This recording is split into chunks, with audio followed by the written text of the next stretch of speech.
40 रात नहीं सोया था। कौन था जो? और कौन था? और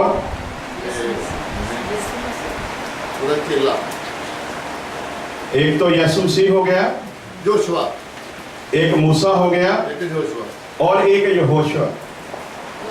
लेकिन तीनों का किरदार जब हम देखते हैं तो बड़ा फर्क है तीनों में।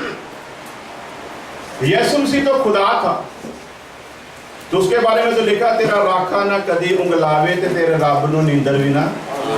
वो तो ना कभी सोया और ना कभी सोता। इसलिए मसीह के लिए 40 दिन और 40 रात जागना कोई बड़ी बात नहीं थी। मेरी पत्नी को हंस रही है, शायद कोई गड़बड़। Praise the Lord. जहाँ तो इसको मैं अच्छा लग रहा हूँ आज। शुक्र है किसी बहाने से तो सही। पौलुस लिखता है, प्रभु में सदा आनंदित रहो, फिर मैं कहता हूँ आनंदित रहो। एक बार लिखना अलग बात है, लेकिन जब इस बात पर डबल जोर देता है तो इसका मतलब है मसीह देने ही आनंद आया है। हालेलुया। फिर महान खुदा के आगे समा कैसा भी हो, प्रभु के लोगों को हमेशा आनंदित रहना चाहिए। हालेलुया। यीशु मसीह खुदा था, उसके लिए जागना कोई मुश्किल काम नहीं था। मूसा के लिए भी 40 दिन और 40 रात जागना कोई बड़ा काम नहीं था। वजह क्या थी? क्योंकि वो खुदा की हजूरी में था। हालेलुया।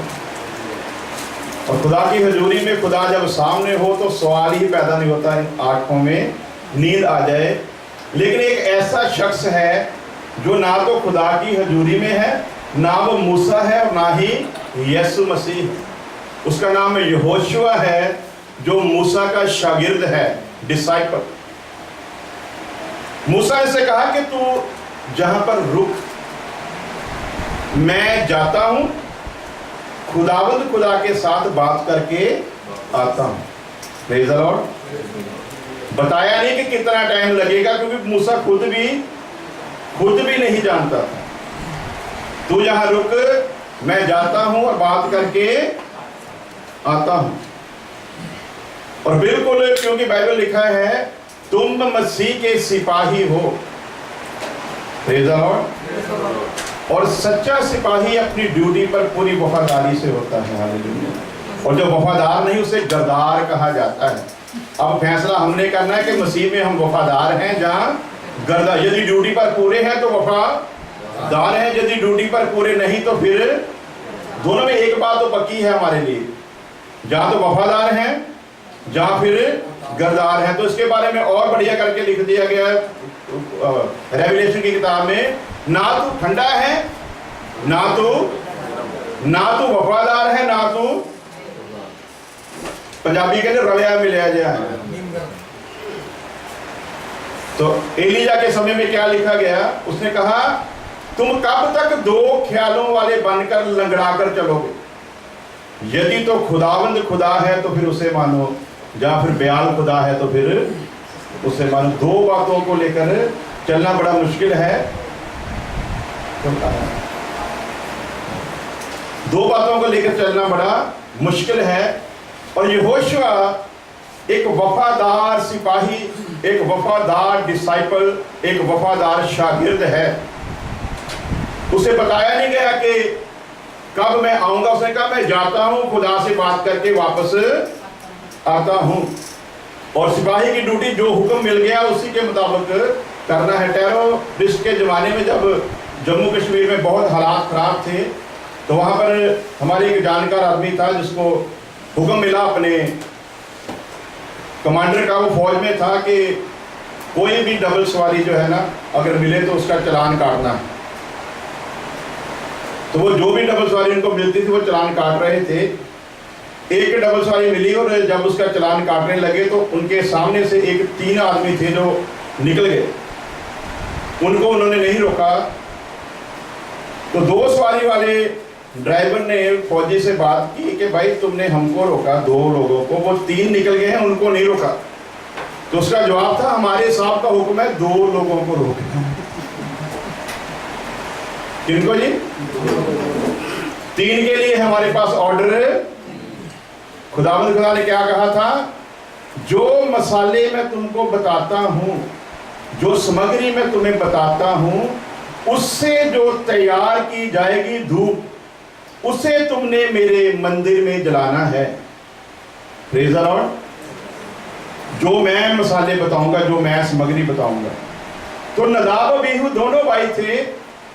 उन्होंने कहा कि खुदावन ने जो बताया उससे और अच्छे अच्छे सामग्री है जो ज्यादा खुशबूदार है, उससे बढ़िया सामग्री है, तो हम इसको करेंगे, खुदा और हमसे खुश होगा और हमको आशीष देगा। तो दोनों भाइयों ने मिलकर उससे भी कहीं ज्यादा अच्छी सामग्री से धूप तैयार की और बड़ी श्रद्धा के साथ खुदा के आगे पेश हुए उसको जलाने के लिए। जैसे ही खुदा की हजूरी में पहुंचे, खुदा का क्रोध उन पर आया और वहीं पर दोनों भाइयों को मार डाला। Praise the Lord. यदि तुम मेरे शागिर्द हो तो मेरे हुक्म को पूरा करो। हालेलुया। जितना हुक्म, व्यवस्था की ये पोथी, शरह की ये किताब तेरे मुंह से कभी अलग ना हो, ना इससे दाहिने जाना और ना इससे। हालेलुया। और आज हमने तो बड़ा कुछ मिक्स सा कर दिया है। अपनी मर्जी की इबादत, अपनी मर्जी की प्रार्थना, अपनी मर्जी का रोजा, अपनी मर्जी का चर्च में आना, अपनी मर्जी का बैठना, अपनी मर्जी का उठना, अपनी मर्जी का चले जाना। जो खुदा अपनी बताई हुई सामग्री से भी अच्छी सामग्री लेकर आया, उसको उसने कबूल नहीं किया। तो इस किताब में उसने हर एक बात का एक ढंग बताया है करने का, कि इसको इस रीति से करना, इसको इस रीति से करना। यदि उसी रीति से होगा तो खुदा को कबूल होगा, वरना अपने मन से जैसी मर्जी इबादत करने खुदा के हुजूर में कभी भी कबूल नहीं होगी।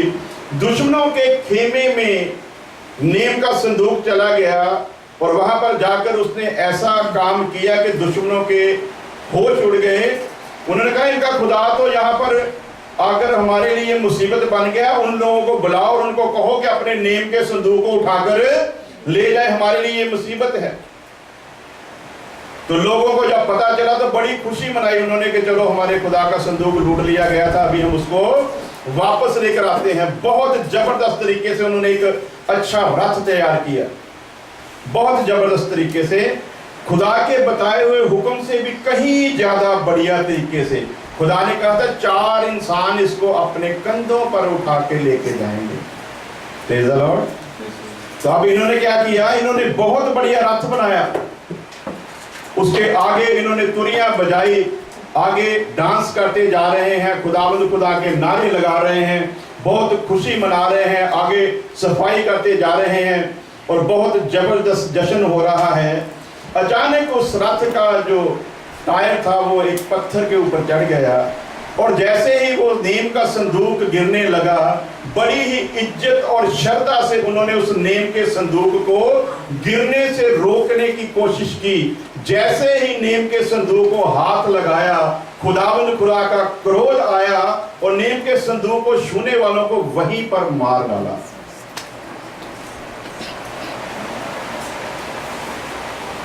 नीयत अच्छी थी। आज आप जो कर रहे हो, नीयत आपकी अच्छी हो सकती है, लेकिन खुदा ने जब आपको बुलाया था, आपकी नीयत देखकर नहीं बुलाया था। तब तो आप बहुत ही बदनीयत थे जब आप बुलाए गए थे। Praise the Lord. जब बुलाए गए तब कोई नीयत अच्छी नहीं थी, तब बहुत ही बदनीयत लोग थे हम जब बुलाए गए। इसलिए खुदा को आपकी नीयत से कुछ लेना देना नहीं, उसकी मर्जी को पूरा करना है। इसलिए उसने कहा ऐ बाप मेरी नहीं बल्कि तेरी मर्जी। Praise the Lord. आज अपनी मर्जी से कितना भी दान दे दो, अपनी मर्जी से कितना भी दसवंध दे दो, अपनी मर्जी से कितने भी लंगर लगा दो, अपनी मर्जी से चाहे अपना आप भी बेचकर खुदा को दे दो, उससे कबूल ना होगा यदि उसकी मर्जी के अनुसार ना दिया गया होगा। हालेलुया। इसलिए उसकी मर्जी को ही पूरा करना है। तो खुदावंद के दास ने जब पूछा कि क्यों नहीं आए थे, तो उसने वजह बताई कि ये वजह थी, बारिश बहुत ही तूफान था इसलिए हम नहीं आ पाए। तो उन्होंने कहा चलो कोई बात नहीं, अभी आराधना करते हैं। तो वही 3 नंबर लगा देंगे, हम सभी लोग खड़े होंगे, गीतों के बोल को ध्यान से सुनना, उसके बाद फैसला करना आने वाले समय में आपने क्या करना है। हालेलुया। सब खड़े होंगे। रूह से भरो कभी ना डरो, रूह से भरो कभी ना डरो, यीशु के प्यारो आगे बढ़ो, यीशु के प्यारो आगे बढ़ो। रूह से भरो कभी ना डरो, रूह से भरो कभी ना डरो, यीशु के प्यारो आगे बढ़ो, यीशु के प्यारो आगे बढ़ो। आंधी में लहरें गृहों की दीवारें, आंधी में लहरें गृहों की दीवारें, आंधी में लहरें गृहों की दीवारें तुमको न रोक सके। हालेलुया। तुमको न रोक सके। नदियों की नाई बढ़ो, नदियों की नाई बढ़ो, यीशु के प्यारो आगे बढ़ो, यीशु के प्यारो आगे बढ़ो। रूह से भरो कभी न डरो, रूह से भरो कभी न डरो, यीशु के प्यारो आगे बढ़ो, यीशु के प्यारो आगे बढ़ो।